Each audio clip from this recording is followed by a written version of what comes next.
Hello guys, good morning. My love, I love you. he's very tired already.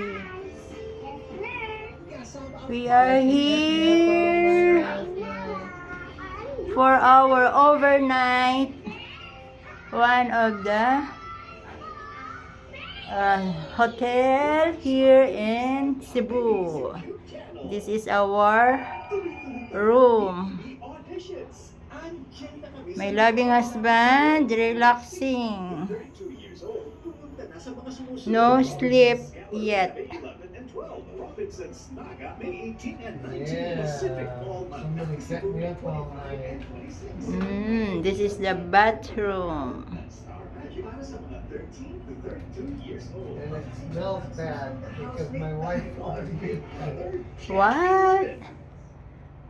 Ang matinding init ng panahon ay maaaring magdulot ng heat stroke. Ilan sa senyales ng heat stroke ay pagkahilo, pagsusuka, pagkawala ng malay, Maganda yung room. Tama-tama lang para sa mag-asawa. assistance. Ihiga ang pasyente sa malamig na lugar. Punasan ang katawan At ng mura pasyente lang. gamit ang basang bibo o panyo. Lagyan ng ice pack ang leeg, pulso, kilikili at Hello, my love.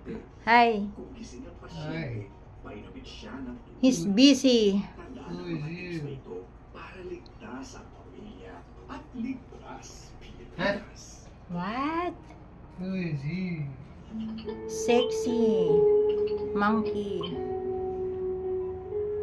Hi. Medyo naging busy po kasi ako sa quiz bee. Pero huwag po kayo mag-alala. Hindi ko po pinapabayaan yung pag-aaral ko.